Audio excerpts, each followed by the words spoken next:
Hey there, welcome everybody to another edition of TXN Sports World. I am your host, Anthony Florio, joined, as always, by good old MF Michael Fletcher and Michael Bullock.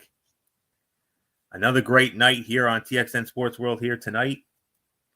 In just a moment, we're going to have Michael Bullock share his experiences from his latest 24-hour super plunge that went down last weekend at the Salty Bryan Beach.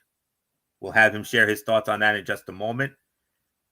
Also on this program here tonight, we will also preview the Major League Baseball season. Major League Baseball is back, opening day today. 2 out of 3 when it comes to our teams. We'll get into that in just a little bit. Of course, we are also going to preview week 1 of the new UFL season. The UFL starts up tomorrow night. And we will have a preview of week number 1 action. And in our main event, we will have our continuing coverage of the NCAA tournament. We have our first 2 teams in the Elite 8 in the regional finals. We'll let you know who those are. And all I do want to say, when it comes to one of those 2 teams, beyond impressed with what I saw from that team. They know who they are. Absolutely amazing what I saw tonight from that first team that made it to the Elite 8. But before we get into all of that, I am going to turn the microphone over to our own Michael Bullock. Michael Bullock, come on in, front and center. We've had this as a long-standing tradition on our shows when it was the old banner and our new banner. Last weekend, you, my friend, as you did so admirably and wonderfully as always, another 24-hour super plunge come and gone. The Salty Bryan Beach, you and your team. Hell of a job, all of you. Well, thank you. Thank you. And as you know, it went down this past weekend at Salty Bryan State Beach. And there were 17 individuals, myself included. And 3 of them have done this for now over 10 years. One of them, the man who originally started it all, Elwood Johnson of the Richmond, chief of the Richmond Police Department, who went upon his 12th year. Last year, of course, one of our longtime volunteers, Bo Matthews, went on his 11th year, who celebrated his 10th year last year. But this year, celebrating his 10th year doing it, a former coach of mine, and of course now works at Special Olympics Rhode Island, Rick Labreche, who just celebrated his 10th and final super plunge. And I think you have to say that this one here was really special to him, because as you guys have known, for the years past, we've always had an athlete to be our honorary super plunger. For the past few years, it's been Michael Walter, an athlete from the Wampanoag Warriors. Last year was Cody David. But this year was more special for Rick because his own daughter, Sarah Labreche, was our honorary super plunger this year. And of course, we did have nice weather over the weekend. I mean, although I would have to say Saturday was the milder of the two days. I mean, there was less wind. I mean, the wind really didn't pick up until we got to the overnight hours. And that, my friends, as many of the plungers have said, is the toughest one, because during the overnight hours, I mean, yes, the wind does pick up, but also the key here, the tide goes out to sea. So we have to run out a little further to go into water. So, and speaking, getting back to we had, of course, 13 returnees, and of course, 4 new members of the Super Plunge team this year. So that's like basically a total of 17 when it comes to the team. The 4 new members, one of them is Zach Coyne, Another is Veronica Houston, Matt Moynihan, and Eric Rollinson. Those are your newbies. Of course, the returnees, of course, not only including myself, I already mentioned Elwood Johnson, Bo Matthews, and Rick LaBreche. We had Dave Ricciarelli.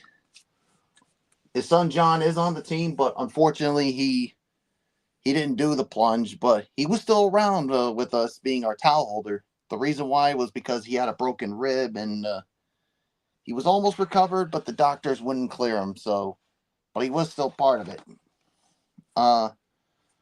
Patrick, I have a tough time pronouncing his last name. He returned. Mark and Anne Marie Brazel was part of the team too. Dan O'Neill was another one, and of course Mike Horan.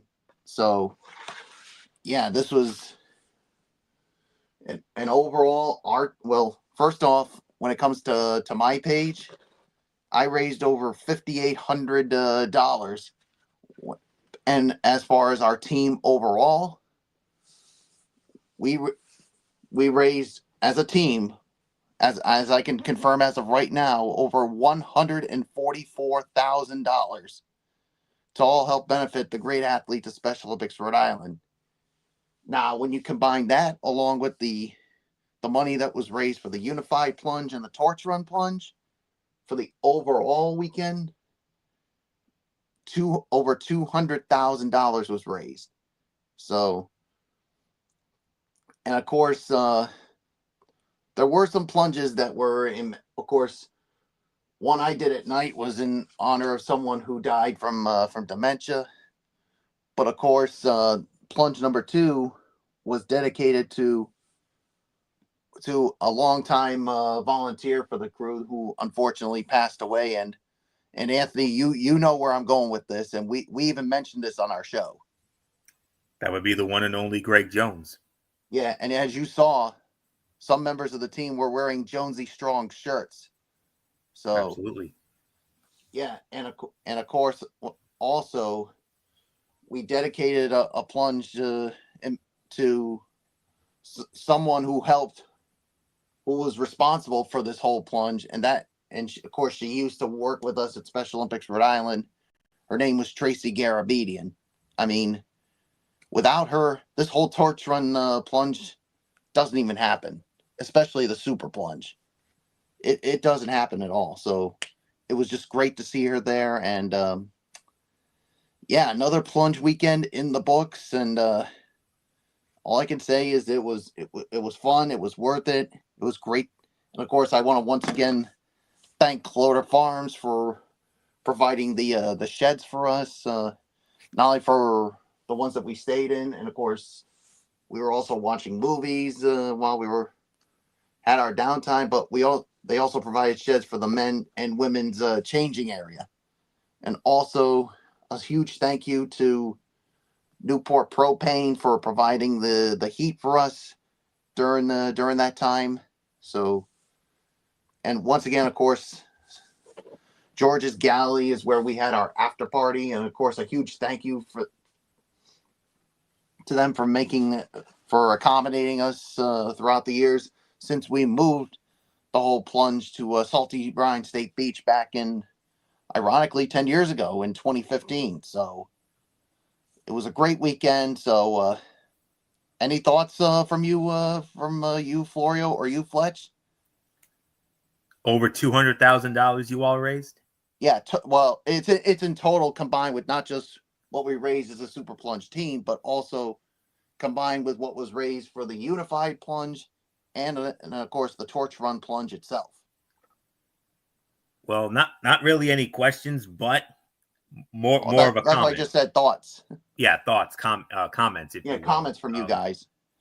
Yeah, I mean, and of course, also Ed Pacheco did go in the water with us, just to let you know. That's great. I know he probably didn't do all 24. But oh no! And you saw the videos that I posted. I did. Yes, I did, and I never get tired of saying this every year. I know I'm going to sound like a broken record when I say this, but like, how in the world do you do that for 24 hours in a row? How do you do it? What's your secret? Well, and it's the thing. The thing is, and we talked, and me and two other super plungers, we talked about this back in 2019, and the athletes of Special Olympics Rhode Island, not just myself and my sister and Mary Ellen, but all the athletes. We do it for them because they're the ones who live with their disabilities 24 hours a day, 7 days a week, 365. If they can live with that for 24/7, 365, then I think we can handle doing this for 24 hours. I can't get over the fact that I can't get over how you do that for. Well, like I said, it's for the athletes. Especially once it gets into like the wee hours of the morning, because I mean, I think that's the thing because yes, like I think that's the one thing that kind of marvels, and I know Florio says it and I say it, because we're pretty we're pretty athletic gentlemen in our own right. Like, we could probably handle some stuff along the way, but once it gets like later into that evening, when you get into like the 3, the 4, the 5 a.m., there has to be some point where it kind of gets to you. Well, it does get to you, but the thing that really re-energizes us when you see that sun come up over at Salty Brine Beach, because that's when you know you're getting to the home stretch. Gotcha. That's when you know that you know what, it's time to finish strong. We got a few more plunges to go before we get to that 12 o'clock in the final plunge. Because I've heard this from these guys so many times. The overnight is the toughest, because the thing is, it's like you just want to like sleep for a while. But the thing is, you can't do that because it's close to the top of the hour, and then it's time to suit up again. Yeah, but nonetheless, I mean, on behalf of MF and myself and all of us here at TXN Sports World, job well done to you, not only to you, Bullock, but also to everybody on your Super Plunger team. I mean, a job well done for all of you, and we couldn't be any more prouder of you and your team and the wonderful work that you all do, and you especially. I mean, like I said, for you to do that 24 straight hours on the hour, I mean, man, oh man, I don't know how you do it, but you do it, and I'm never going to get tired of saying it, but I'm damn proud of you, man. Seriously. Thank you. And I know you probably didn't see in the videos, but just to put a smile on your face, I think there were a few times I did yeet during the plunges. I was hoping you would have. I mean, I know I didn't do it in any of the videos that I posted. But there were others. But there were others I did. And I could have sworn I heard some LA Knight style yas in there too. But I think you did hear some. You did hear some.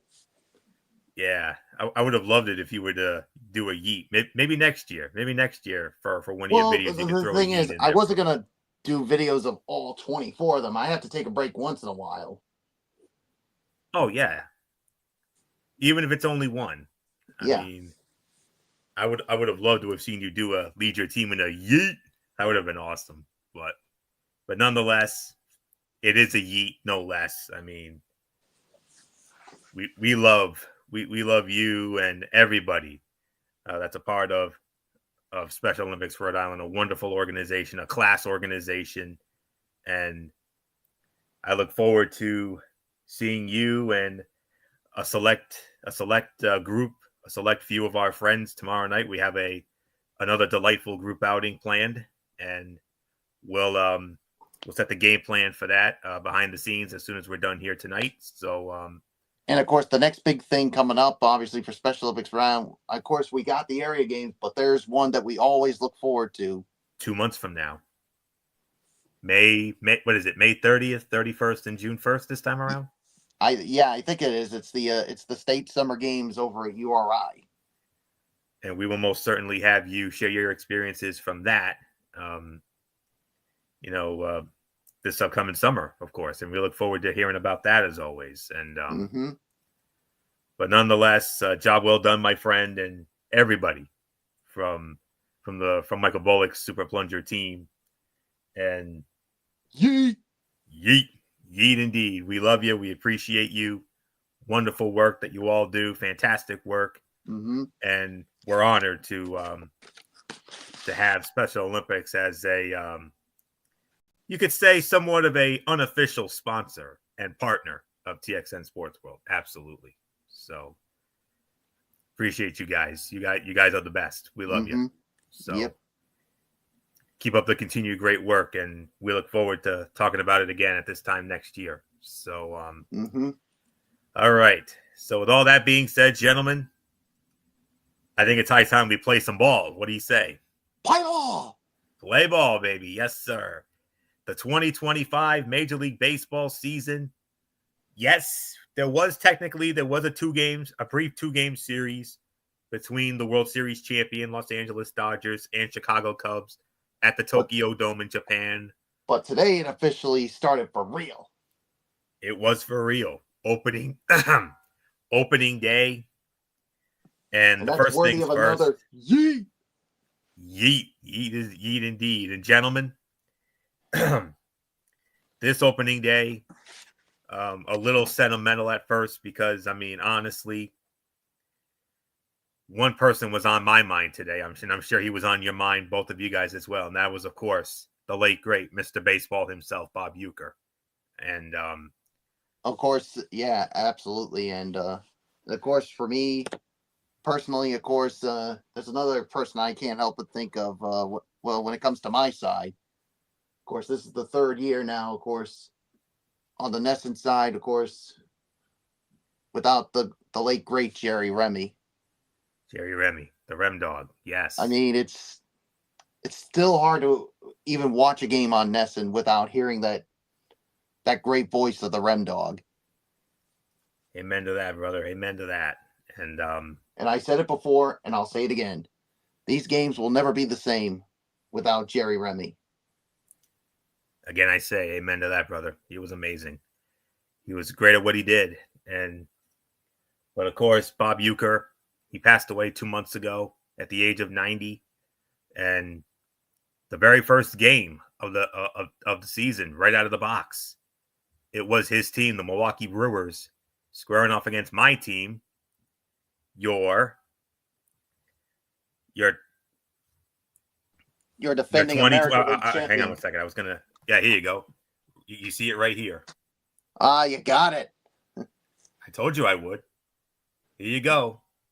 Your 2024 American League champion, New York Yankees. And of course, what was also special too. I had to get it. Of course, what was also special too. Of course, somebody returned to the booth for the first time since Game 6 of the 2021 World Series. A night that good old MF Michael Fletcher will cherish for the rest of his life. And that was the voice of Major League Baseball on Fox for so many years. For about 25 or so years, that being the great Joe Buck. Joe Buck returning. I'm sure this is a one-time only deal, unless there's something else going on that we don't know. But for today, Joe Buck back in a national Major League Baseball broadcast booth.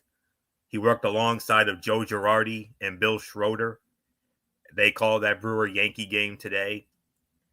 Andy Pettit throwing out the first pitch. I mean, that immediately conjured up the memories of the glory days of the late 90s and the early 2000s with those great Yankee teams. I mean, I call those days the good old days, if you know what I mean. And conjured up some great memories indeed. And great to see Andy Pettit for that. And the Yankees wound up winning that first game. They defeated the Milwaukee Brewers by a score of 4-2. And gentlemen, the very first home run of this 2025 Major League Baseball season was hit by my guy, Austin Wells. Austin Wells and he also made history. The first catcher to hit a leadoff home run on opening day in Major League Baseball history. How about that for a fun fact, huh? Unbelievable. So, and Anthony Volpe. You remember Anthony Volpe? Wells and Volpe were definitely two of the catalysts. Those two had some very clutch and timely hits during the playoff run last October, and they picked up right where they left off. And I think we could be in store for some big things from those two. I'll tell you, even with all the injuries, and I'll touch upon that in a little bit. So the Yankees were a winner today, and also a winner today, Michael Bullock's Boston Red Sox. They went into Texas, they went in the Globe Life Field, and defeated the Texas Rangers by a score of 5-2. What a day for Wilyer Abreu. Wilyer Abreu, have yourself a day, kid. Unbelievable. Great performance out of him. Yeah, going into today, I mean, many people wondering about, especially the new signee, Alex Bregman. And, of course, Rafael Devers becoming the DH, but that wasn't the story. It was Wilyer Abreu. Great day, huh? Yep, have yourself an opening day. And I know that made you very happy and made all our friends who are Red Sox fans very happy indeed. And great day at the plate for Wilyer Abreu. And I said 2 out of 3. Unfortunately, I was hoping for the 3-way sweep here, but unfortunately, MF's Braves they took one on the chin today. The San Diego Padres 7-4 at Petco Park in San Diego, and with Chris Sale starting, but unfortunately he did not look like the Cy Young Award winner from last season. So those were the story when it comes to all three of our teams. As the late great Meatloaf always sang, 2 out of 3 ain't bad. And now we're going to get into our predictions for the 2025 Major League Baseball season, our division by division preview. And we are going to start it off with, of course, the American League East. And I'm going to say it like this. I mean, of course I want my Yankees to win this division. I do. But I just have so many concerns. I mean, Garrett Cole, our star pitcher, Cy Young Award winner in his own right. He had to undergo the most painful surgery any ball player can ever go through, and that is Tommy John surgery. And because of that, Garrett Cole will not be pitching this season. That is a major blow. And on top of that, one of our big bats, Giancarlo Stanton, he's dealing with a very nagging injury, and he's going to be on the disabled list for some time. And of course, losing Juan Soto to the Mets. But they did get some great new signings like Cody Bellinger and Paul Goldschmidt, MF's old friend Max Fried, and the old friend of the Milwaukee Brewers, Devin Williams, who was the closer from Milwaukee, and now he's our closer now. But the point I'm trying to make is, I mean, I do want the Yankees to win the division, absolutely. But I'm going to surprise some people. I've always believed in the theory of going with bold predictions. And I'm going to make a bold prediction right now when it comes to the American League East. I'm actually going to go with the Boston Red Sox to win this division. And here's why. Boston hasn't enjoyed a winning season. Yeah, how about that, huh? Boston has not enjoyed a winning season since 2021 and has finished in the basement in 2 of the last 3 years. But I believe this club is primed to turn things around after making two of the highest profile moves of the winter. First, the Red Sox traded for left-handed starting pitcher Garrett Crochet, the clear-cut rotation ace they desperately needed. Then they signed two-time All-Star third baseman Alex Bregman in free agency. His right-handed swing should fit perfectly in Fenway Park, where he can pepper the Green Monster. And those are just a couple of reasons why this year could possibly be a special one in Beantown. So I do have the Red Sox winning the division. I do have the Yankees. Not only that, but I've also got the Orioles and the Yankees going in as wildcard teams. In the case of Baltimore played October baseball for the second straight year, but they're still searching for their first postseason victory since 2012. The Orioles' championship window remains open, especially with the youth in their lineup. Every team would love to have an infield that features Adley Rutschman, Jordan Westberg, Jackson Holliday, and Gunnar Henderson, all of whom are 27 years old or younger. But Henderson is starting the season on the injured list, but the hope is he will not be out for long. The big question for Baltimore resides in its rotation. It has brought in veteran hurlers such as Charlie Morton, longtime Japanese pitcher Tomoyuki Sugano, and most recently Kyle Gibson. But is that enough to fill the void left by Corbin Burns? Grayson Rodriguez's elbow injury does not help matters. But nonetheless, I have Baltimore as a wildcard team, and I also have the Yankees as well. The Yankees received plenty of plaudits for how they pivoted after watching Juan Soto leave for the crosstown Mets during the offseason. They addressed all areas of their roster, acquiring frontline starting pitcher Max Fried, all-star closer Devin Williams, and a couple of former MVP hitters in Paul Goldschmidt and Cody Bellinger. But the spring was not kind to the Yanks. They will begin the season without 3/5 of their projected starting rotation, as Clark Schmidt, AL Rookie of the Year Luis Gil, and ace Garrett Cole are all injured. And we will not see Garrett Cole until next year after he had to undergo Tommy John surgery earlier this month. On the offensive side, Giancarlo Stanton's status remains up in the air due to injuries in both elbows, and that puts more pressure on the likes of Max Fried and reigning AL MVP Aaron Judge. But it's difficult to count out a franchise that has missed the playoffs only 5 times in the last 30 seasons. So I have the Red Sox winning the division. I got the Yankees as a wild card. I got the Orioles as a wild card. I got Toronto finishing 4th, and I have Toronto finishing 4th, and I have Tampa Bay finishing in the basement. And our thoughts and our prayers with the Tampa Bay Rays, because as you know, they will not be playing any home games at Tropicana Field after Hurricane Milton destroyed the roof.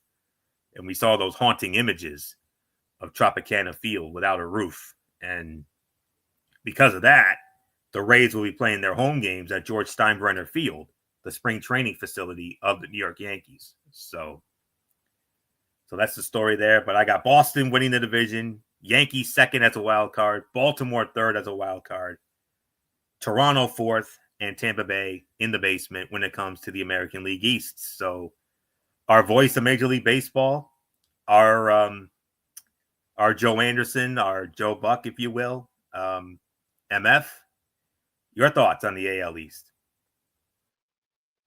There's a lot of disagreements with this path.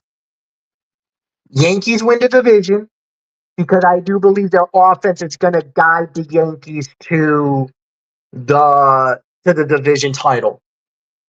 I will agree with Boston, and I have Boston in 2nd, and I do have them getting the wild card. But that's where it ends. Baltimore is 3rd. Tampa is 4th. And I got Toronto in the basement in dead last. I think that Tampa will be inspired to play for their city, and I do believe they'll play better. And if you saw the indication earlier today, the way that Toronto played after they got absolutely torched by the Baltimore Orioles, it almost makes me feel like Toronto will be in the basement when this is all said and done. So that's my 5. Michael Bullock, it's yours. And there's another reason, Fletch, why I think Toronto is going to be in the basement, because I got them in the basement too. The whole Vladimir Guerrero Jr. situation, because they didn't get a contract extension done. And now they're not going to be talking for the remainder of the season. Don't you think for a minute that that's going to be a distraction for the Blue Jays, knowing that we didn't get this done and it's going to be in their heads? Hopefully the organization will be, look, between a player and management, that's one thing. Hopefully the player doesn't hold that grudge, but you never know. You never know. Well, that's the thing. I mean, they can only hope for that, but I've seen this happen way too many times where a player gets upset because they didn't get the contract and then they become a distraction. If that happens, that's another reason why they're going to finish dead last. So, as far as the rest goes, Florio, I love what you said about the Red Sox. I love it, but I still think the Yankees are going to win the division. I mean, they got enough offense, especially when you got the reigning MVP, Aaron Judge, and then you got other guys who could step up. I mean, who with Cody Bellinger? I mean, hell, Paul Goldschmidt could be the surprise. He could be back to that guy that was the MVP for the Cardinals and has had so many good years with the Diamondbacks. If he can do that, that could be a huge addition. And then, of course, yes, you do lose Garrett Cole, but you still got Max Fried. And don't forget, in the back end of that bullpen, you got Devin Williams, a truly reliable closer. I mean, the Red Sox, I got them finishing second, and I got them as a wild card team, but I got the Orioles finishing in third, and Tampa Bay is going to finish fourth. And like you said, they're going to play inspired baseball, knowing that they're not playing their home games at Tropicana Field. So I think that could definitely help them out. And I mean, the Orioles, I don't see them as a playoff team because they lost some key guys in the offseason. Most notably, Corbin Burns going to the Diamondbacks, and Anthony Santander going to the Toronto Blue Jays. So I got the Yankees in first place, winning the division. Red Sox second as a wild card. Baltimore in third. Tampa fourth, and Toronto in fifth.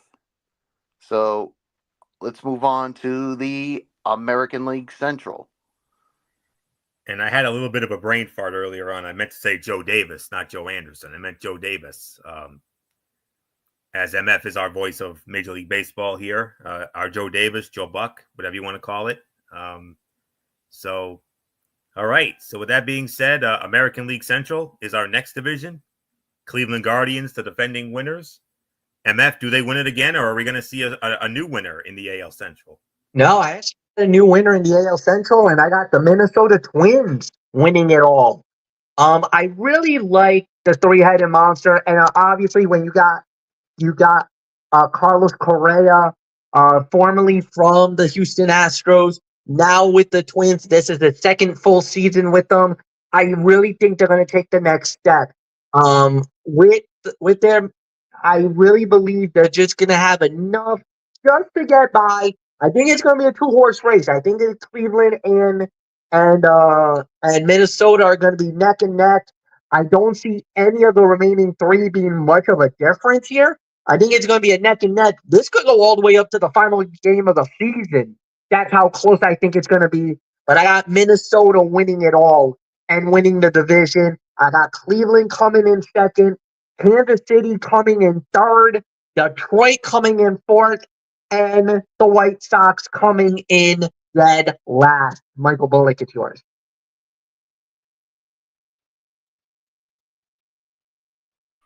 Yeah, I think the easiest thing is obviously the White Sox are going to finish dead last. No doubt about it. I mean, yeah, let the hard times continue for that club. Yeah, I could see Minnesota winning winning the division. I got them winning the division. I got Cleveland finishing in second place. I mean, I got Kansas City third, Detroit fourth, and obviously, like I just said, the White Sox finishing dead last. So it's yours, Florio. You guys ready for another bold prediction? I'm going to give you another one. I'm feeling froggy, boys, and you know the old saying, whenever you feel froggy, you jump, and I'm going to jump right now. Give me the Detroit Tigers to win the Central. Damn. In the span of 2 months. Man, Florio's coming out punching. Hey, that's why I'm the Tim McCarver to MF's Joe Buck. In the span of 2 months, the Tigers went from sellers at last season's trade deadline to a contender no team wanted to see in a short postseason series. They clinched their first playoff berth since 2015, upset the Houston Astros in the wild card series, and pushed the division-winning Cleveland Guardians to a winner-take-all Game 5 in the division series. Now, Detroit is expected to take another step forward, and that means taking over the division. It helps when you have Tyreek Skubal, arguably the number one pitcher in the game and defending Cy Young Award winner. The Tigers brought back right-handed starter Jack Flaherty, one of the players they dealt at the deadline, and added two-time All-Star second baseman and my old friend Gleyber Torres to improve an offense that tied for 23rd last season in OPS at 685. Torres will bat near the top of the lineup, often surrounded by homegrown products such as Riley Green, Kerry Carpenter, and Colt Keith, and more talent is on the way in Detroit. And I only have Detroit coming out of the Central. I've got Cleveland finishing second. I got Kansas City finishing third. I got Minnesota in fourth. And we all agree the White Sox will be in the basement after that absolute dud of a season they had a year ago. But they're off to a good start this year. They actually did win today. Hard to believe, but they did. But then again, it's only one game. It's only the opener. So we'll see what happens. But nonetheless, I got Detroit winning the Central, and I have them as the only team coming out of the Central. Because we got a top-heavy American League, I'm telling you. So give me Detroit at 1, Cleveland 2, Kansas City 3, Minnesota 4, and the White Sox in the basement. Our final American League division is the American League West. And Michael Bullock, we're going to start it with you. Who do you like in the American League West? Yeah, that American League West, I mean, whenever you think the West, you always got to think of, obviously, the team that won it all 2 years ago in the Texas Rangers. Then, of course, you got the Astros, who always seems to be in it for somehow.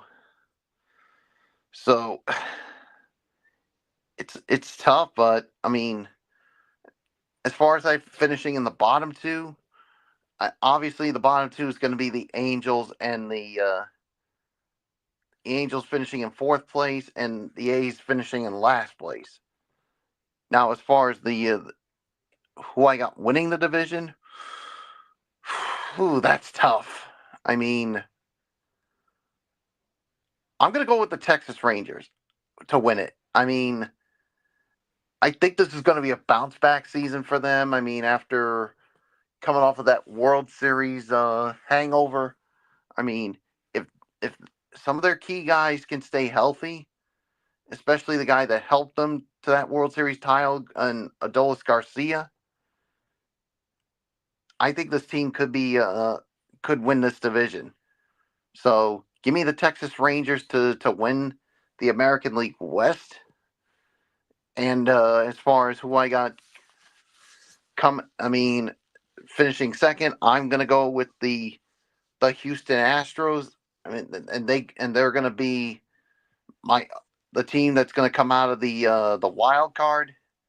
And then of course Seattle finishing in third place. So Texas wins the division. And of course the Astros will finish second and get a wild card spot. The Mariners third. Yeah, the Angels fourth and the Athletics fifth. So it's yours, Florio. Agreed. You got this one right, Bullock. You got it right. I too have the Texas Rangers winning the American League West. The Rangers have the talent to win their division, something they have not accomplished since 2016. The key is just staying healthy. Texas's defense of its 2023 World Series title did not go as planned, as the club was dogged by injuries up and down its roster. But its lineup remains star-laden, highlighted by team leaders Corey Seager and Marcus Semien. Young bats Wyatt Langford and Josh Jung have not realized their full potential yet. And off-season additions Jock Peterson and Jake Berger should make this offense even scarier for opposing pitchers when it's at full strength. But the X factor for the Rangers may be getting a healthy season at a two-time Cy Young Award winner Jacob deGrom, who has not thrown 100 innings in a season since 2019. And yes, Bullock, I also have the Houston Astros as a wild card team as well. Many of the household names who are now, these are not the same Astros. Many of the household names who are instrumental to the team's World Series titles and its run of 7 consecutive ALCS appearances from 2017 to 23 have moved on. Fearsome slugger Yordan Alvarez remains, as does 9-time All-Star second baseman Jose Altuve, but he has moved to left field. Houston's infield also has a new look at the corners, and it will depend on first baseman Christian Walker and third baseman Isaac Paredes to keep the train rolling. Plus, look for Cam Smith, MLB's number 58 prospect, to make an immediate impact following a very successful spring training. The Astros pitching staff has some question marks, but Framber Valdez and Hunter Brown make for a solid 1-2 combo atop the rotation, and the ninth inning should be secure often with Josh Hader, the great Josh Hader, still at the back of the pen. So, and I have it exactly as Michael Bullock has it. I had the Texas Rangers winning the American League West, Houston Astros finishing second, getting the last wild card spot, Seattle Mariners finishing third, the Los Angeles Angels of Anaheim finishing fourth, and in the basement, the Oakland A's. So not much more for me to add on to it. So MF, take it home for the AL West. Total disagreement with both of you.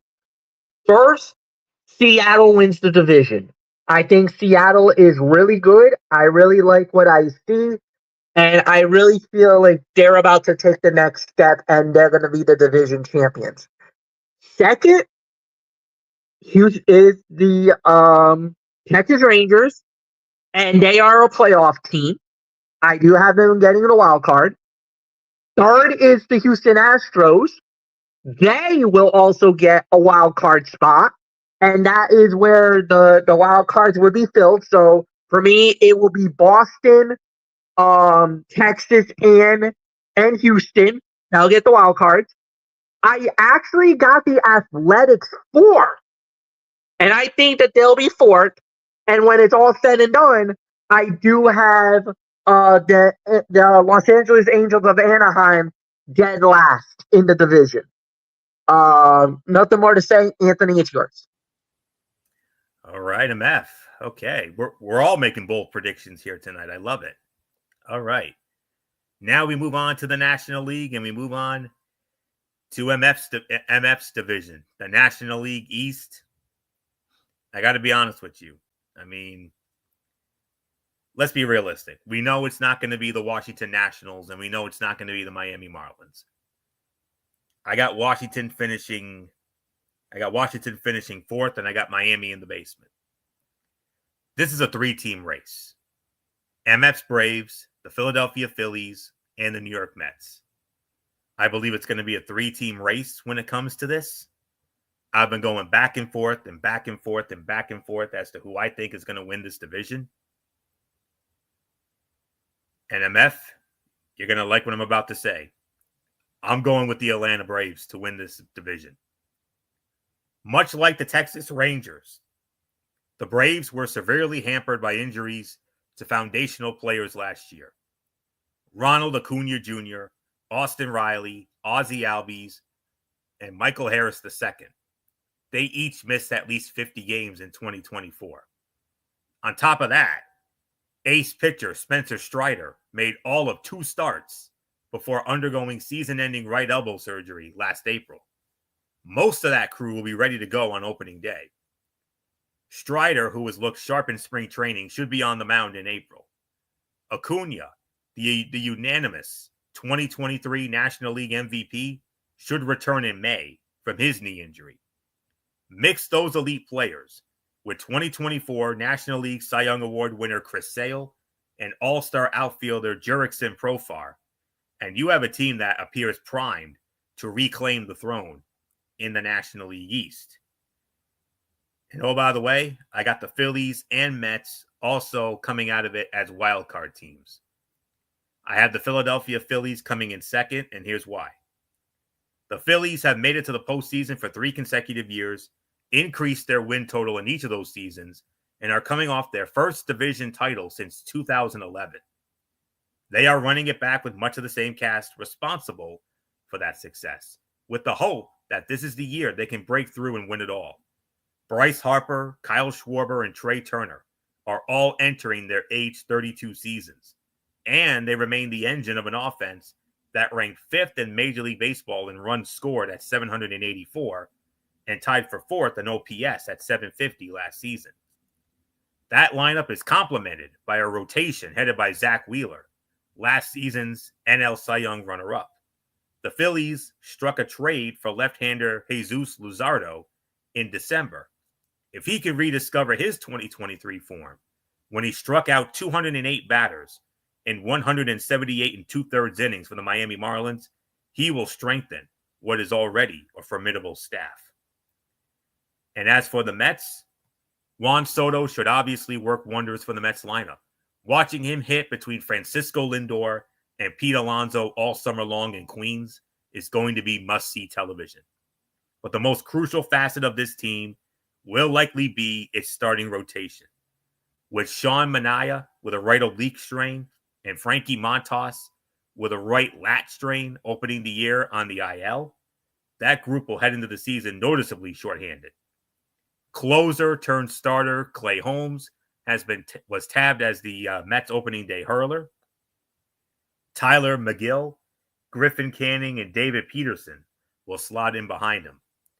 Kodai Senga has shown that he can be a top-of-the-rotation pitcher, but he will be handled carefully early this season after missing nearly all of 2024 due to shoulder, triceps, and calf injuries. Still, taking all of that into account, the Mets have Juan Soto, and the rest of the National League does not. I believe that should be enough to grab a wild card spot.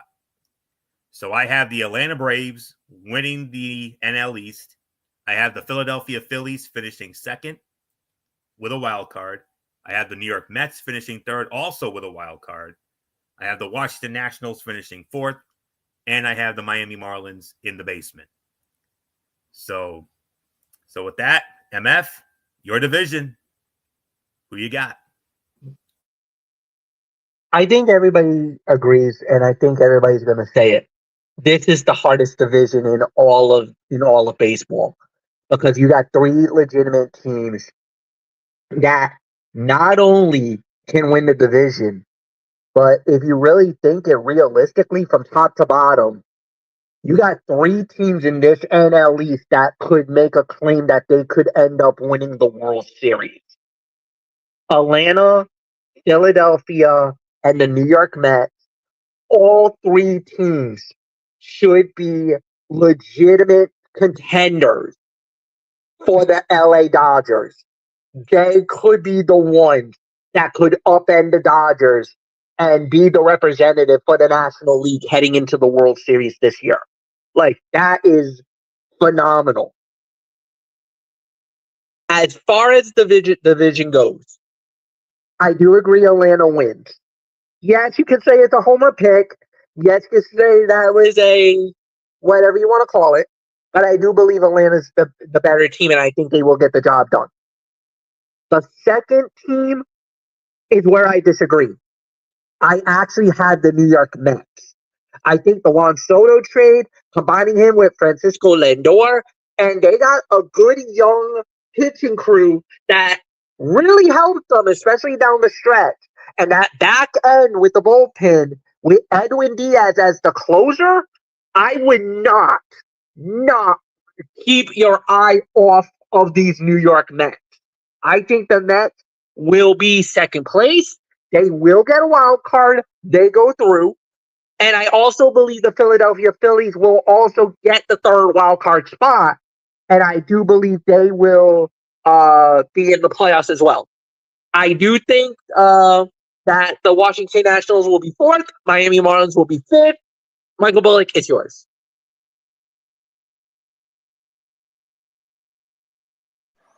Yeah, I got the Atlanta Braves winning the division as well, but I also got the New York Mets winning being second and getting a wild card spot. I got Philadelphia finishing third, also with a wild card spot, and then the Nationals will finish fourth, and then the Marlins will finish fifth. So on to the National League Central. And MF, you lead it off. NL Central, who you got? All right. I'm about to say something that I don't think you guys would have thought I would say. I think the Cubs wins the division. I know that's a bold prediction. I know a lot of people are saying, Chicago? Yes, I think Chicago wins it. I think they are really good. I think that, I know a lot of people are going to say, well, Mike, wait a minute. They lost their first two games of the season. Remember, but they played against the Dodgers. So I can't really hold too much water on that. Yes, it was an unfortunate defeat, but I didn't think it was as bad as they thought it was. And I do believe their team is so good and so deep. And with the pitching staff that they got, I feel like, that was the Dodgers. Obviously, when you play the Dodgers, you're going to deal with those type of games. At the end, I believe that they're going to figure it out, and they're going to be one of those teams that's going to sneak and surprise. So for me, the Chicago Cubs wins the division. The Cincinnati Reds will be second. The St. Louis Cardinals will be third. The Milwaukee Brewers will be fourth. And the Pittsburgh Pirates will unfortunately be in the basement and in last place. Nothing more to say. Michael Bullock, it's yours. Boy, that's a bold prediction there. Wow. That's tough. But you know what? After hearing what Fletch just said, I gotta go with the Cubs. The Cubs, I think, could win that division. With some of the guys they got, especially getting Tucker, it could definitely help them. So, yeah, and I got the Reds finishing in second as well, and I also think they're going to be a wild card team because the thing is, especially when you got Ellie De La Cruz, one of the faces of that team. I think this could be where they finally get back to the playoffs. So the Reds will finish second, Cardinals finish third. Yeah, and the Brewers I think will finish fourth, and the Pirates will finish fifth. I know people are going to be saying, well, how come the Brewers are going to finish fourth? They did lose some key pieces during the offseason, including Devin Williams, who of course is now the closer for the New York Yankees. So I do think that's going to be why I think it's going to be a bit of a setback for them. So, and yes, despite having Paul Skeens as their ace, I still think there's a lot of work to be done. So, nothing more to say. It is yours, Florio. You guys beat me to the bold prediction count. I, too, have the Chicago Cubs winning the National League Central. For Chicago to claim its first full season NL Central title since 2017, it will need a big season from outfielder Kyle Tucker. The Cubs traded for Tucker in their splashiest move of the offseason after he hit 23 home runs and logged a .993 OPS in just 78 games last year with Houston. He's part of a trio along with Ian Happ and potential breakout star Pete Crow Armstrong that could make up one of baseball's most productive outfields. The Cubs have also overhauled their relief corps. The trade for Ryan Presley was the headliner, but Eli Morgan, Caleb Thielbar, and Ryan Brazier were some of the other arms brought in to stabilize the bullpen. So I got the Cubs, and only the Cubs, in the National League Central. I believe St. Louis is going to finish second. Milwaukee will go third. I got Cincinnati in fourth, and I got Pittsburgh in the basement. So that's the story on the NL Central. NL West is our final division. And Michael Bullock, you started off. And I think we all know how this is going to play out, I'm sure. Oh, there's no doubt about it. It's the Dodgers winning that division. I mean, it's easy. I mean, especially when you're defending champs like they are. So, yeah, I got them winning the division once again. And then this is where it could get interesting. I mean, for the who else I think could finish second. I mean, I'm gonna surprise us. I mean, it's between the Padres and the Giants. I mean, when it comes to who wins that, who gets second, I gotta go with the Padres here, and then I gotta go with the Giants third. The Diamondbacks in fourth place, and the Rockies dead last. So it is yours, Florio. Yeah, it's going to be the Dodgers. And guys, just think of all the current Dodger pitchers who did not pitch for the team during its run to the World Series title last fall. Here's a sample. Tyler Glasnow, Blake Snell, Tanner Scott, Kirby Yates, Dustin May, and Roki Sasaki. All of those pitchers begin this season healthy and ready to fire in Dodger blue. And Sasaki made his much anticipated debut during last week's Tokyo series against the Chicago Cubs. Then there are the pitchers who are coming back from injury and will rejoin the Dodgers at some point this season. That group includes Clayton Kershaw, Tony Gonsolin, Michael Kopech, Evan Williams, and of course, Shohei Ohtani, who should return to being a two-way player. And that's all without mentioning opening day starter Yoshinobu Yamamoto. They say you can never have enough pitching. The Dodgers have more than enough to win the National League West for the 12th time in the last 13 years. And I do have a wild card team coming out of this division. It is tough, but I'm going with the Arizona Diamondbacks. Corbin Burns landing with the Diamondbacks may have been the most surprising free agent signing of the offseason. The 2021 NL Cy Young Award winner ranks second in Fangraphs wins above replacement since the start of 2021, 19.2, trailing only Wheeler at 22.7.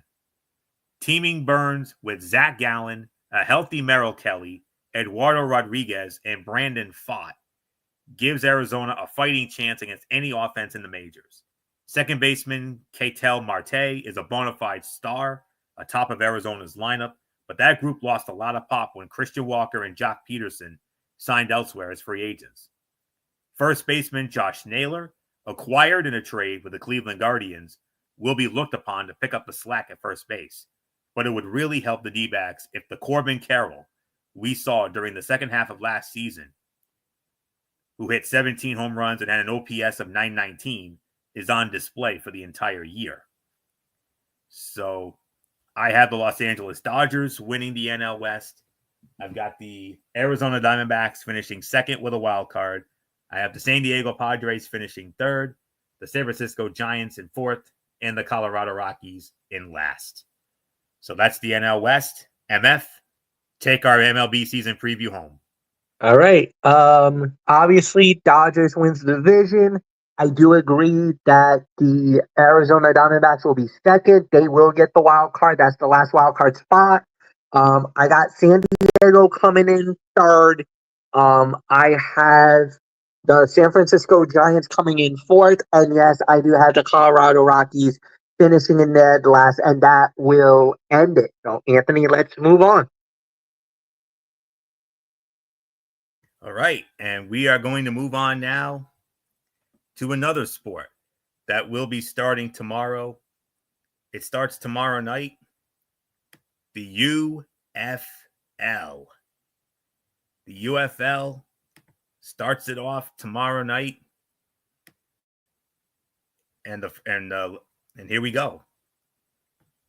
NFL fans have to wait a long time before the league returns to action, but the UFL is giving football fans an off-season oasis for a second consecutive season. The 2025 UFL season kicks off tomorrow night with a matchup between the St. Louis Battlehawks and the Houston Roughnecks. That will begin the league's overall 12-week season, during which 8 teams will vie for the UFL championship. There are plenty of reasons football junkies will tune into the UFL. Plenty of fringe NFL players will be in action, while some former college stars like Kellen Mond will get a chance to prove their worth as potential NFL quarterbacks. The product has been competitive, with many games being one-score games.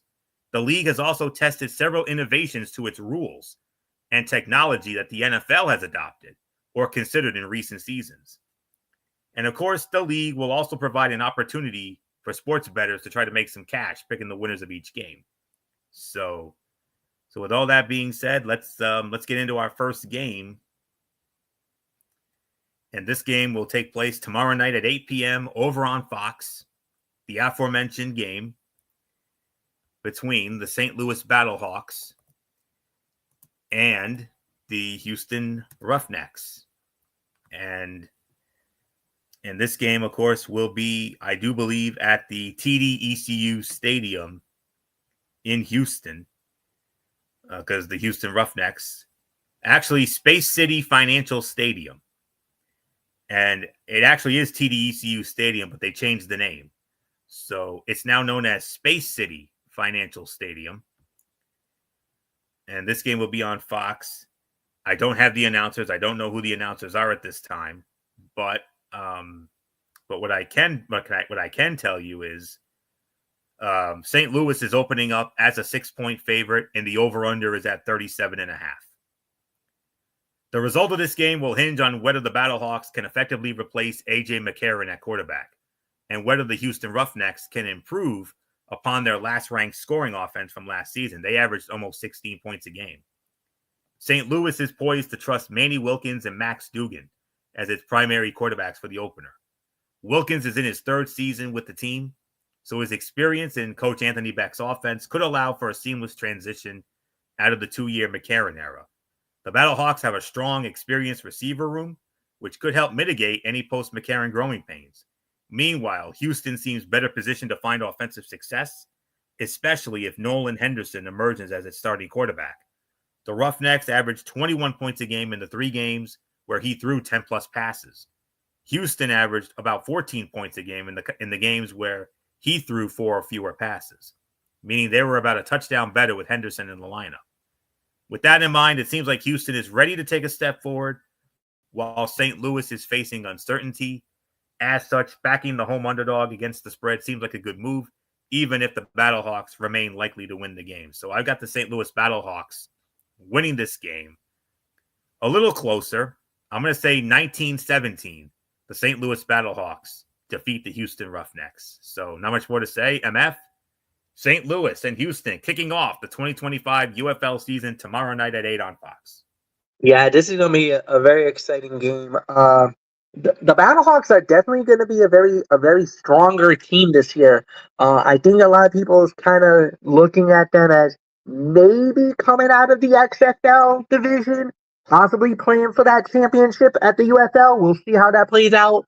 But right now, the Roughnecks has also been pretty good as well. So This is an evenly matched battle, to say the very least. But I do got I do got the St. Louis Battlehawks winning as well, taking down the Houston Roughnecks. Close game, but I think it's going to be like a 21-17 affair. But I got the Battlehawks winning. Michael Bullock, it's yours.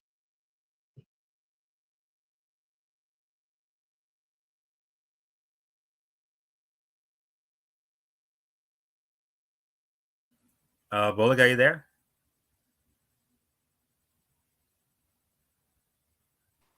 Okay.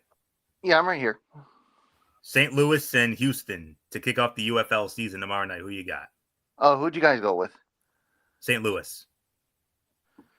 Yeah, I went with St. Louis as well. All right. So we're going to move on to our second game, which will be Saturday afternoon at 4 p.m. on Fox. The San Antonio Brahmas squaring off against the Arlington Renegades from Choctaw Stadium in Arlington, formerly the ballpark in Arlington, the old home of the Texas Rangers. San Antonio opening up as a 3-point favorite, and the over-under once again at 37.5 points. MF, who you got? Yeah, this one I actually gotta think that the San Antonio Brahmas are gonna win this one. I think this is gonna be one of those games where, I think the Brahmas can utilize their run attack that they had very well last year. I really feel like they're gonna get the job done. So give me San Antonio to win it. Bullock, it's yours. Yeah, I got San Antonio winning this one as well. So it's yours. All right. The Renegades were disappointing 3-7 last season, but only 2 of their losses were decided by more than one score. They have Luis Perez returning at quarterback after he completed 67% of his passes for 2,310 yards, a league-high 18 touchdowns, and just 4 interceptions. And as long as he's playing, Arlington will be able to stay in games. The Brahmas had a great defense in 2024 under Coach Wade Phillips and went 2-0 against the Renegades, limiting Arlington to 15 points in both games. Even so, Perez had a 104.37 passer rating across the 2 games, so he should perform well enough to keep the Renegades competitive in this one. Additionally, San Antonio's offense is a question mark. They are breaking in a new quarterback in Kellen Mond, who has never played in the spring. The former Texas A&M starter and Minnesota Vikings draft pick has a solid dual threat skill set, but it is not yet clear how he will fit in A.J. Smith's offense. And I think that should give Arlington the advantage because of its offensive continuity. So I'm actually going to go with the Arlington Renegades to win this game. 21-16, Arlington defeats San Antonio, even though I want San Antonio to win, of course. So let's move on to the Sunday games now. And just bear with me for 1 second here. All right. And on Sunday, there will be a doubleheader, an ESPN doubleheader. The first game will be Sunday afternoon at 12 noon on ESPN, and it will feature the Michigan Panthers squaring off against the Memphis Showboats from Simmons Bank Liberty Stadium in Memphis. And Michigan opening up as a 3.5-point favorite. And once again, the over-under is set at 37.5 points.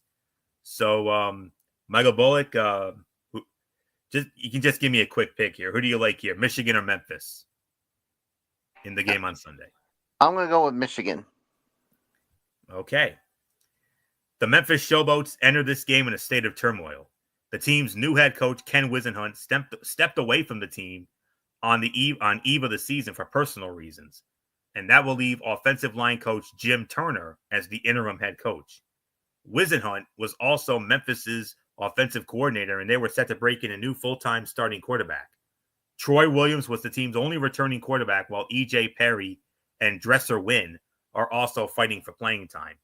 That task gets a lot harder with Wisenhunt gone. Add in the continuity Michigan is enjoying, with coach Mike Nolan entering his 3rd year as head coach, and second-year quarterbacks Danny Etling and Bryce Perkins set to lead the team's offense. And the Panthers, I believe, have the upper hand in this matchup. So I am going to go with the Michigan Panthers to win this game. Final score, 23-13. Michigan defeats Memphis. MF, your thoughts?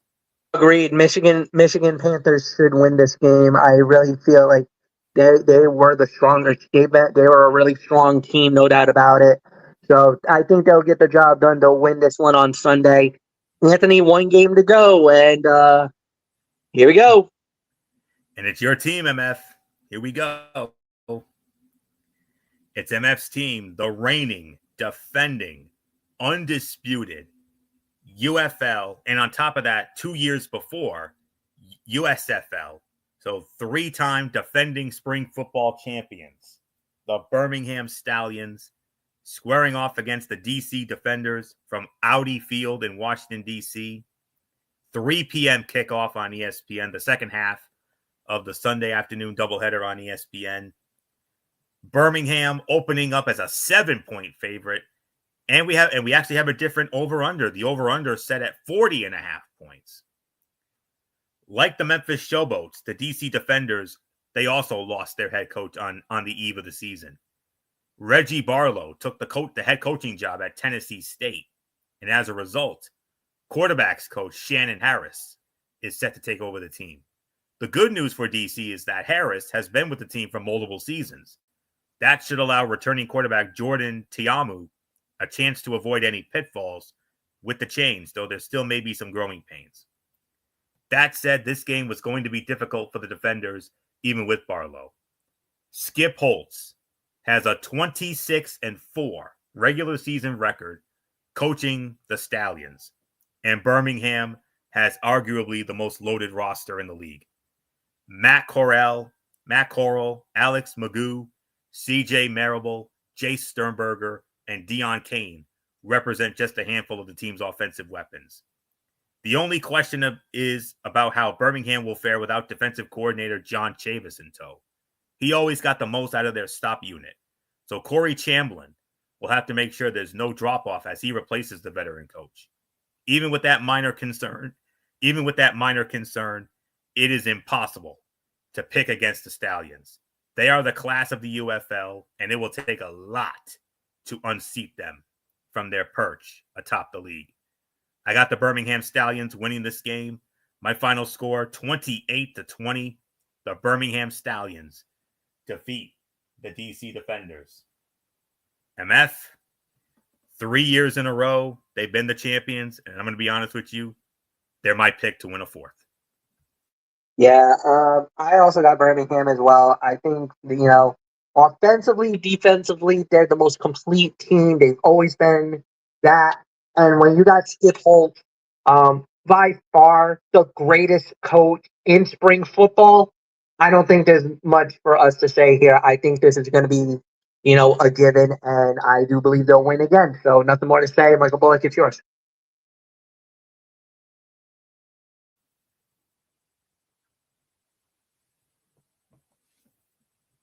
Bullock, do you have a quick pick for us when it comes to Birmingham and DC, and then we'll get into the NCAA tournament? Oh, Birmingham. Yeah, absolutely. All right. So with that being said, we have one last order of business this evening, and that is our continuing coverage of the NCAA tournament. We are now in the Sweet 16, and we do have some games going on at this hour, but let's quickly set the table. Let's quickly recap the games from the round of 32 last Saturday. Number 4 seed Purdue defeating the number 12. This is in the South region. Number 4 seed Purdue defeating number 12 seed McNeese State 76-62 in Providence last Saturday afternoon. The upset of the tournament so far in Providence. In the West region, the number 10 seed Arkansas Razorbacks upsetting the number 2 seed St. John's Red Storm 75-66.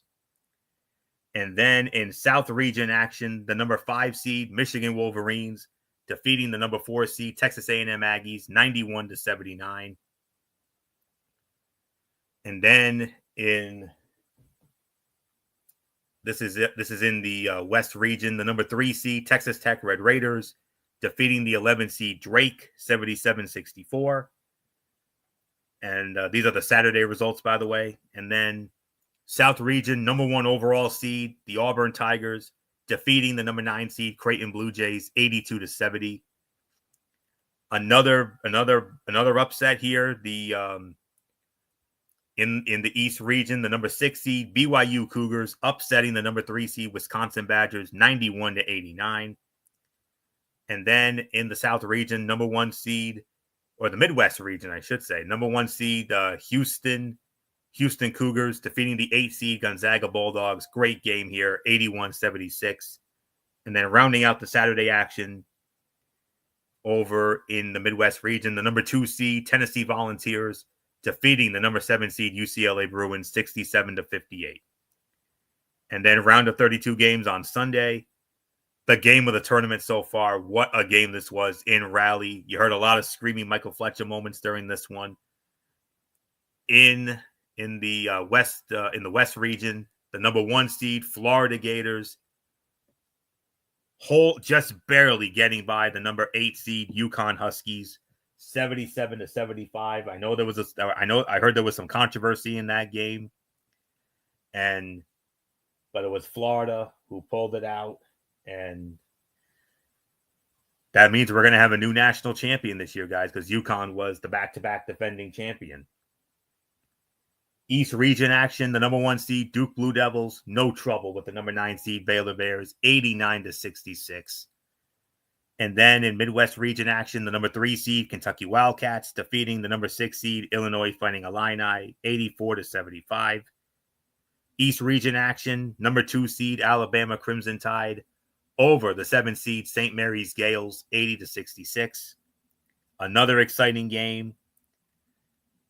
This in the West region, the number 4 seed Maryland Terrapins holding off the number 12 seed Colorado State Rams, 72-71. South region action, another big upset here. The number 6 seed Ole Miss Rebels upsetting the number 3 seed Iowa State Cyclones 91-78. And then in South region action, the number 2 seed Michigan State Spartans holding off a very game number 10 seed New Mexico Lobos 71-63. And in the final game, East region action, a renewal of an old Pac-12 rivalry, the number 4 seed Arizona Wildcats holding off the number 5 seed Oregon Ducks 87-83. So that's the second round action. And now we start the Sweet 16 action here tonight. 2 games already in the books. We started it off with East region action. The number 2 seed Alabama Crimson Tide versus the number 6 seed BYU Cougars. And it was all Alabama. 113-88. These 2 teams combined to score over 200 points. But Alabama, wow. I told you there was a team I was very impressed with here tonight, and that team was the Alabama Crimson Tide. MF, I'm putting you on upset alert right now. If Duke gets by Zona tonight, you are going to be in for one hell of a game on Saturday. Bama is coming to play, man. They came to play and then some here tonight. 113 points. Wow. Very impressive. 5-star performance from the Alabama Crimson Tide. So they will be in the East Regional Final on Saturday at the Prudential Center in Newark, New Jersey. The other game that was in the earlier window, West Regional action, I should say. The number 1 seed Florida Gators versus the number 4 seed Maryland Terrapins. And it was the Florida Gators defeating the Maryland Terrapins 87-71. Florida advances to the West Regional Final. That's at the Chase Center in San Francisco, California, the home of the Golden State Warriors. And we have 2 games going on at this hour. The other East Regional semifinal, a rematch of the 2001 National Championship game at the old Metrodome in Minneapolis, Minnesota. The number 1 seed Duke Blue Devils squaring off against the number 4 seed Arizona Wildcats. Duke currently leads it 78-70 with 7:41 to go in regulation. There is a chance we might have bonus commentary for that one. We shall find out. Actually, Duke has just added to their lead. It's now 80-71 Duke, 7:41 to go in that one. The other South Regional semifinal, I keep saying South for some odd reason. West Regional semifinal. The number 10 seed Arkansas Razorbacks versus the number 3 seed Texas Tech Red Raiders. Arkansas is leading Texas Tech 61-47, 9:11 to go in regulation in that one. Arkansas can John Calipari and the Razorbacks continue this incredible run? They just might. And then setting the table for tomorrow night's action. Now we're in the South Region. South Region action tomorrow night, 7:09 p.m. on CBS. The number 2 seed Michigan State Spartans squaring off against the number 6 seed Ole Miss Rebels. South Regional action, that will be at the State Farm Arena in Atlanta, Georgia. Tomorrow night at 7:39 on CBS, or I should say on TBS rather. Midwest Regional action from Lucas Oil Stadium in Indianapolis, Indiana. The number 2 seed, Tennessee Volunteers. We got an all SEC final here, or a matchup rather. The number 2 seed, Tennessee Volunteers, squaring off against the number 3 seed, Kentucky Wildcats. And then at approximately 9:39 tomorrow night, the other South Regional semifinal featuring the number 1 overall seed, the Auburn Tigers, squaring off against the number 5 seed, Michigan Wolverines. And then the final game at approximately 10:09 on TBS, the other Midwest Regional semifinal, the number 1 seed, Houston Cougars versus the number 4 seed, Purdue Boilermakers. So I like what I have seen so far in this tournament. I mean, some great games in the second round. Bullock and I were absolutely gutted for St. John's. I mean, Bullock and I had high hopes for St. John's this year.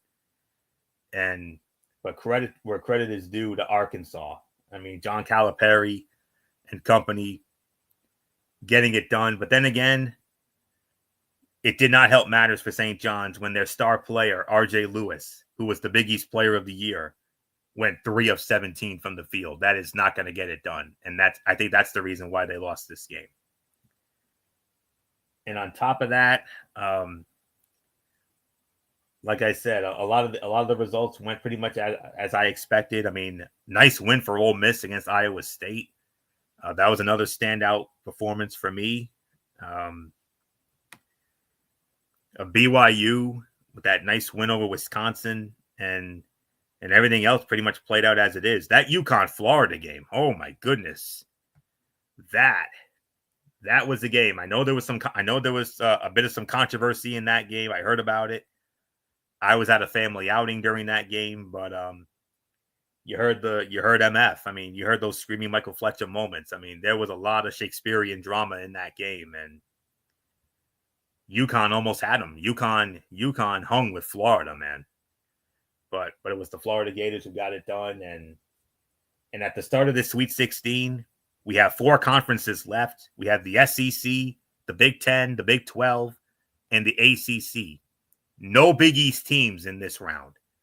I can't remember the last time we got as far as the Sweet 16 and we did not have one Big East team in it. It's been a long time since we've seen anything like that. And needless to say, I'm disappointed. Bullock's disappointed. That's our conference, but it is what it is. 7 teams out of the SEC. The SEC has 7 teams left. The Big 10 and Big 12, they each have 4. And, of course, we only have 1 team left standing in MF's conference, the ACC, and it happens to be his team, the Dukies. So, who lead Arizona right now, 82-73 with 6:46 to go in regulation there. Duke trying to hang on and set up what would be an incredible regional final on Saturday against Bama. Holy hell, that will be a game. That will be a game, let me tell you. So, Bama impressed me tonight. Like I said, that was a 5-star performance by the Crimson Tide, 113 points. I believe that's their 20th game this season that they've scored 90 or more points. That's just nutty to me. And Florida, I mean, Maryland hung with Florida early, but Florida, they turned on the burners and and they were able to get it done. So Florida will await Arkansas or Texas Tech. Bama will await Arizona or Duke. So there isn't much more for me to add. So I like what I've seen so far, and I look forward to what should be a great regional weekend. So not much more to say. Good old MF Michael Fletcher, our voice of March Madness. Come on in. And, your thoughts on the second round and what we've seen so far in the Sweet 16. Bama, though. Oh, my goodness. If you get Bama, man, you're in trouble. Yeah, well, Bama was the one team that everybody was saying was probably going to be the best team out there because they average about 90 points per game. So yeah, this is going to be a very interesting situation. We'll see how it plays out. But yeah, if you, right now the way that this thing is going, especially with Duke and Arizona, this is aggressive, man. I don't know how the referees are handling this game because this is going all over the place. It's been chippy at best. Um, but the second rounds, it wasn't really. There were a few surprises along the way, but I mean, at the end of the day, you kind of have to feel like certain teams have got in certain situations, and you just got to keep playing the game. So, nah. And then as far as regional, yes, Florida winning. Had a little scare earlier on. Bama dominating. They've looked really good. Duke is playing as consistent as they've been all season. Yeah, it's been a little chippiness. Arizona trying to muck this game up a little bit, trying to make it a dirty game. More than I can say. And yeah, so we'll wait and see how it plays out. But right now, Duke is holding on and currently is up. So we'll see. And nothing more to add. So Michael Bullock, it's yours. Yeah, everything like has turned out as I expected. But like you said, the big shock was obviously St. John's getting knocked out by Arkansas, a team that I had going to the national championship game. But As like you did said, I. As did your I. best player goes 3 for 17. Like you said, Florio, that ain't gonna get the job done, Nope. and that's why they lost. I mean, but give Arkansas credit. I mean, whatever John Calipari is doing, he's really making this Arkansas team play their hearts out. Just like they are doing once again against Texas Tech with just about 6.5 minutes to go. Could they do it again? Who knows? But what a tournament this has been. And like you said, I mean, we still got some games going on tomorrow some other games going down. So yeah, I mean, it should be an interesting regional weekend as we narrow it down to the final four come next weekend. I mean,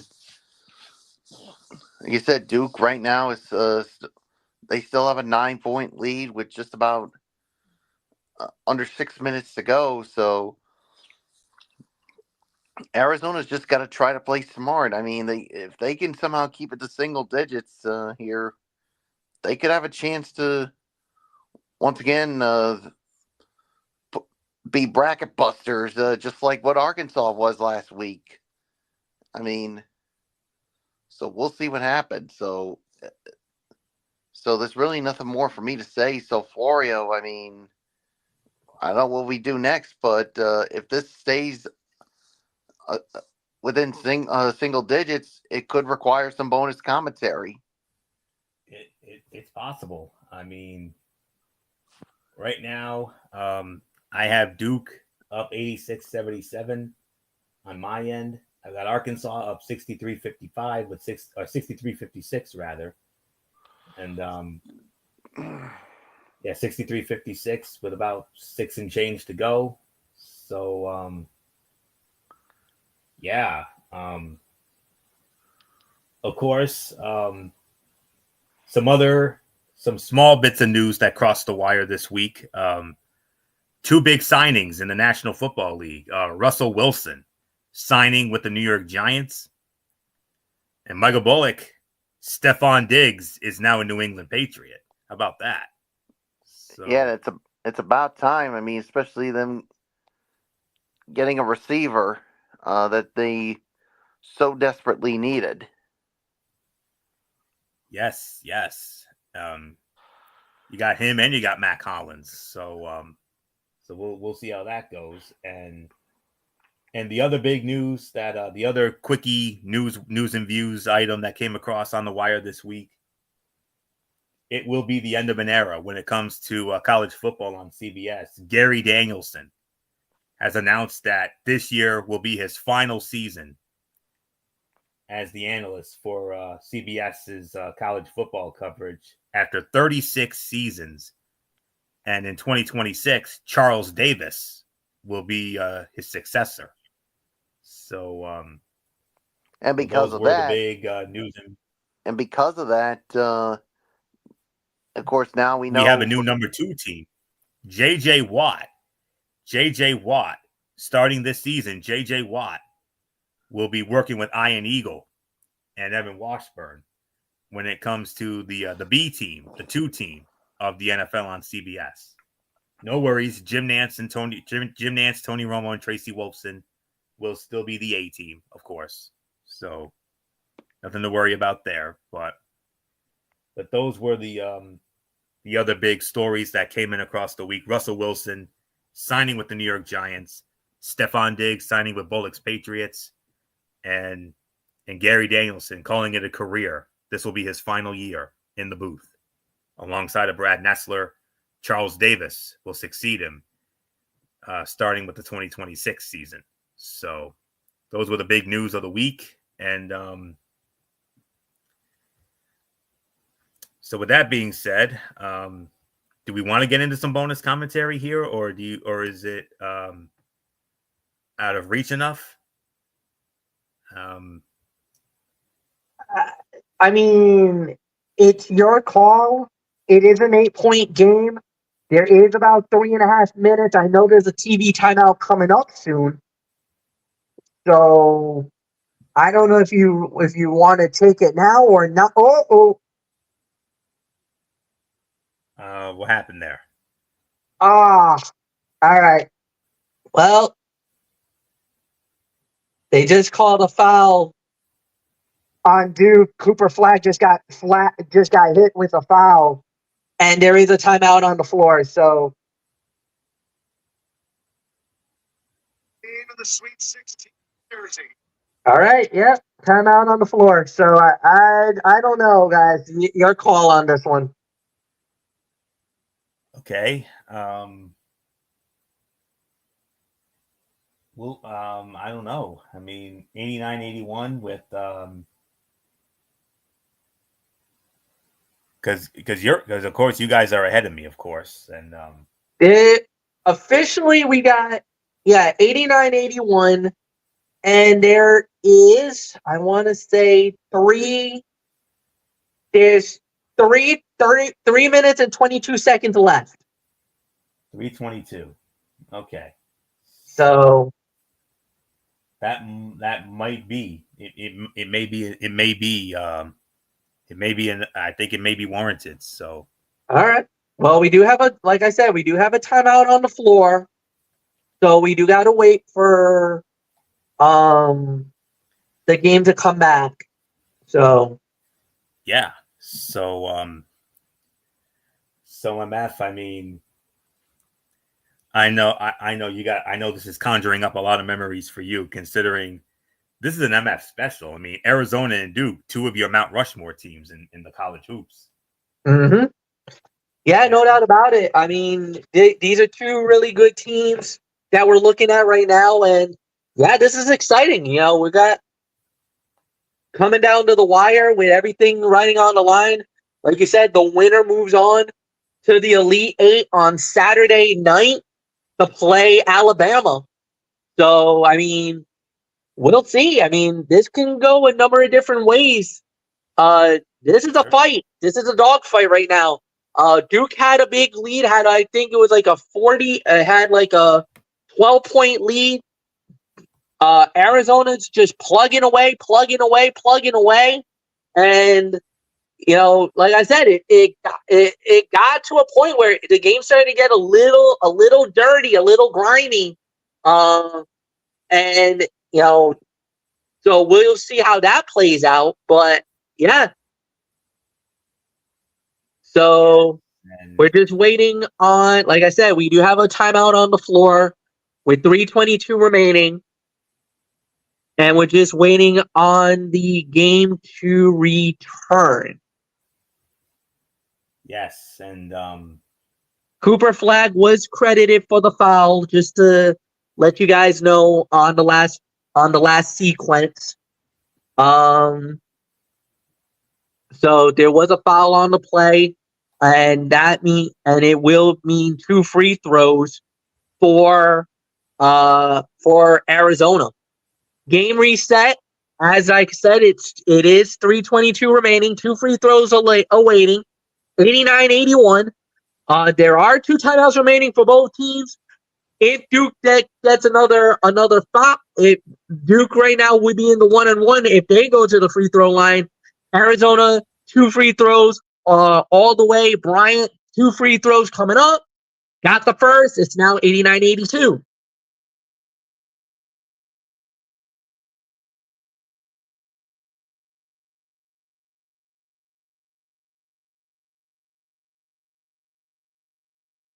And he got the third, and he's got the second. So 89-83. Brings it in. Full court press. Still trying to make a move. Proctor with it. Proctor gives it up. Now trying to set it up. Down low. There's Flag. Cooper Flag with it. Proctor for 3. Nope. And rebounded. And that was rebounded, and here they come. Arizona trying to cut the lead. And that's Love with it. Caleb Love looking, trying. He goes for the 3. And it's partially blocked by Malawat. 2:38 remaining in the game.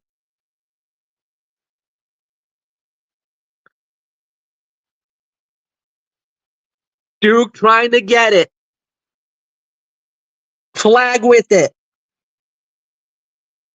Flag drives. Malawat going down low. Can't get out. Flag thinking now. Flag got 5. Flag with 4. Flag. Jump. Malawat blew the dunk. But it's rebounded. And a foul on the play with 2:10 remaining. Kniffel goes to the line.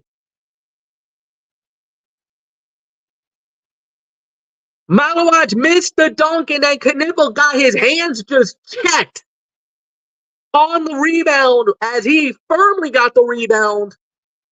And it's 2 free throws for the Blue Devils. The first one is up and in.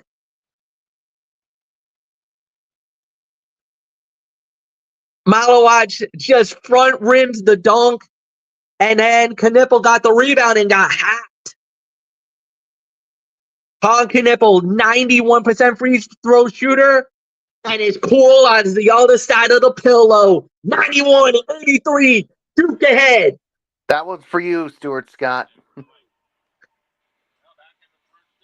And here comes Arizona with the ball. Down low, Bryant for 3. Got it. Carter Bryant for 3. Timeout. With 1:52 remaining. Duke leads 91-86. And it's going to be an exciting end here in Newark. Duke up by 5 with 1:52 remaining. I think we made the right call, wouldn't you say? Yes, at this moment, man. I think we did. This is why they call it March Madness, friends. This is why. Boy, if Arizona can somehow pull this one out. Oh. There goes the brackets. Yeah, if that happens, I think our bracket managers are officially done. And while we have a moment, checking our up-to-date standings. MF leads it. MF is in the lead with 53 points. I am second with 51. And Bullock, you're right behind with 50. So it's close. 50. And now here they come with another inbound trap. Good pass. Got out of the trap. Duke can run if they wanted to, but they're gonna hold it up. They're gonna work the clock now. 1:35 remaining. 15 on the shot clock. And a foul! Oh, you can't do that. He ran him right over Lewis with a huge foul. Man, And he absolutely just pushes Cooper Flag in the back. Man, there was no need for Lewis to do that. And Lewis is fouled out of the game. And now, wait a minute. Are they going to review this as a flagrant? Ooh, if that's a flagrant. That's huge. If that's a flagrant, that's a double whammy for Arizona. That is, because that'll be an automatic 2 free throws for Duke and possession of the ball. Yikes. If that's the case, that's a bad timing for a flagrant foul. Well, they have reviewed it, and they're saying it is common. So, common foul. However, Lewis has fouled out of the game. He is gone.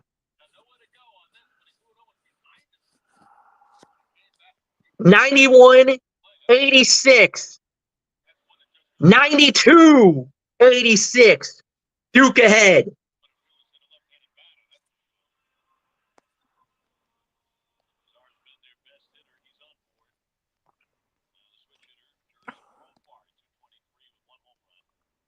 And he's got them both. 93-86.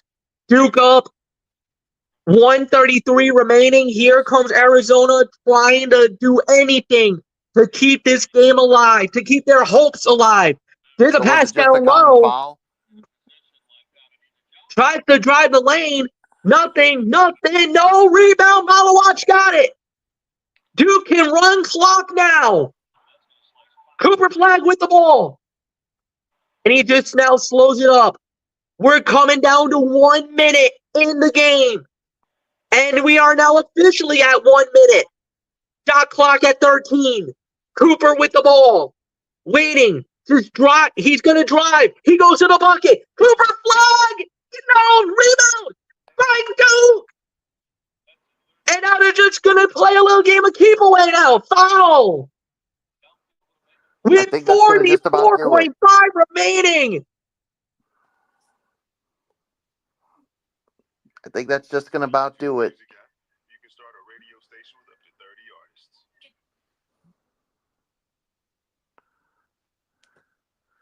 He tries to drive the lane, goes for the layup. It was no good. Malawatch with the rebound. Cooper Flag takes the ball.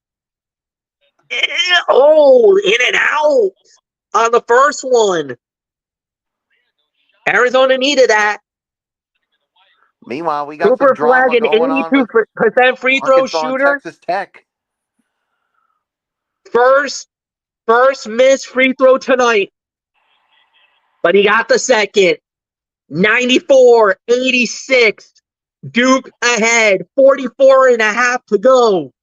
Can they slam the door? They got to take threes now. They can't just settle here. They got to make a move. They drive to the lane. There's an easy layup and a bucket. 94-88. 33.5 seconds remaining. Flag will inbound. They get it. There's the trap. Proctor gets out. And now they're just going to try to run and a foul on the play. Foul called. And that was caused by Carter Bryant was called for the foul. And now Zion James with 2 free throws. Got the first.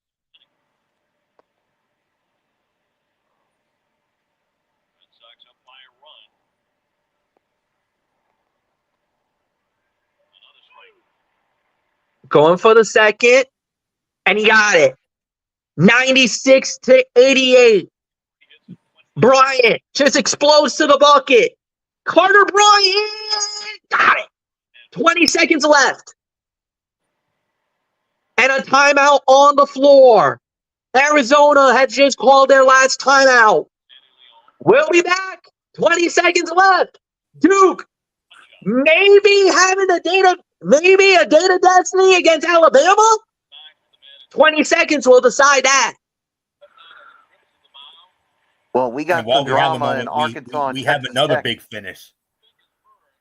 We have another big finish. Arkansas and Texas Tech coming down to the wire. 72-69 Arkansas. 27 seconds remaining. There's an official review going on right now. Yeah, they got a review of their own. So, oh man, we got two big finishes coming up here. Arkansas had missed the free throw. And it could be a clock thing. I'm not sure, but it's 72-69 Arkansas leading Texas Tech with 27 seconds remaining in that one. It looked like Arkansas was going to run away with it, but Texas Tech not going quietly here, guys. John Calipari. An outstanding career from his days at UMass, Kentucky, Memphis. And what he has done at Arkansas has been unbelievable. They pulled the upset of the tournament so far when they defeated St. John's 75-66 last Saturday in Providence. And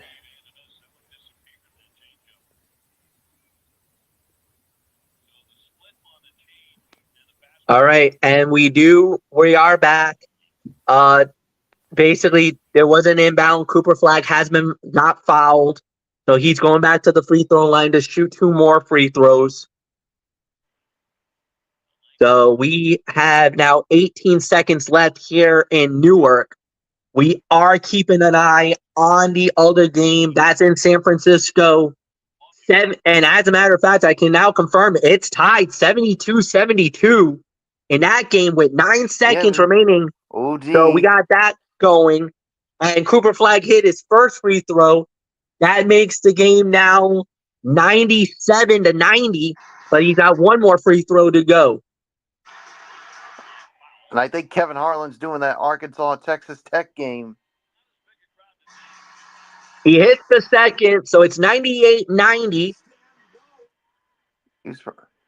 And they're going to make the play on it. Tries to desperation three that goes home. So it's now 98-93 with 12 seconds left.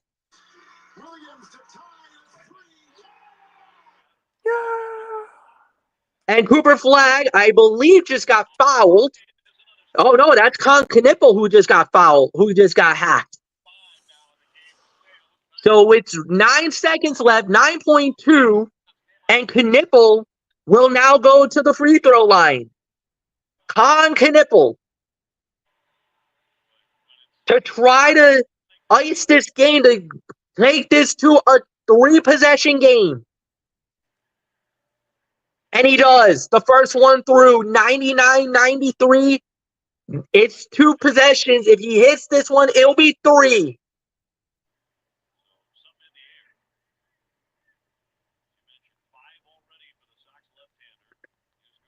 He's got the second. That should do it. Arizona brings it up. Desperation 3 is no good. The time is going to run out. The Duke Blue Devils have reached the Elite 8. They've advanced. They will play Alabama Saturday night. 193 the final here in Newark tonight. Duke survives. And they'll play on Saturday for a trip to the Final Four. What a game. Oof.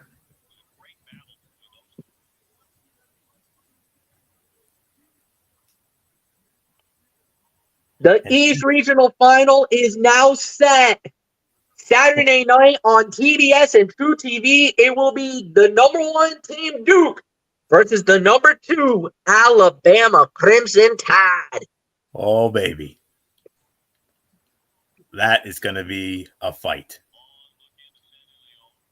That's going to be a man game right there. Whew.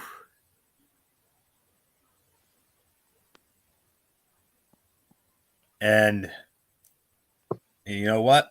Since that was MF's game, I'll handle the commentary on the other game here. 72-72 with Arkansas and Texas Tech. 9.7 seconds. We have another official review going on here. All right, here we go. Well, you're obviously ahead of me, so.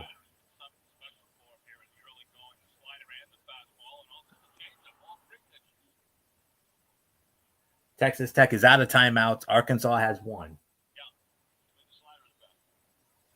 Arkansas has a chance to win.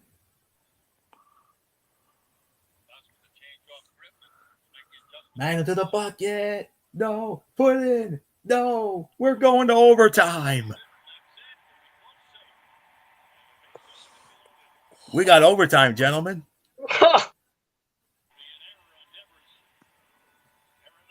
Oh, dear Lord. 5 more minutes of mayhem. 72-72. Arkansas and Texas Tech. What a comeback by the Texas Tech Red Raiders. It looked like Arkansas was going to run away with it, but they did not. Holy hell.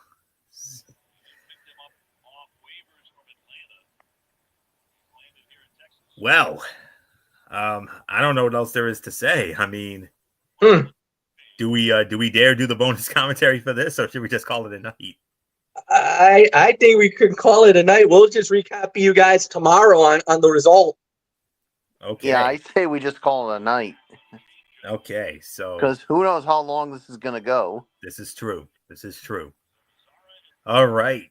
So with that said, that will put the bow on this very exciting edition of TXN Sports World. We want to thank you all so very much for tuning in as always.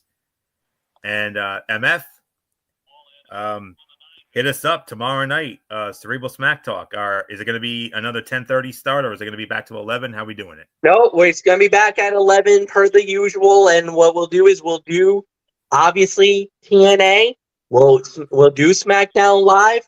And, yeah, if there's any NCAA stuff, obviously we will monitor and we will let you know about this result between Arkansas and Texas Tech. And then we will also give you some results from the other Sweet 16 battles and maybe bonus commentary on those games as well.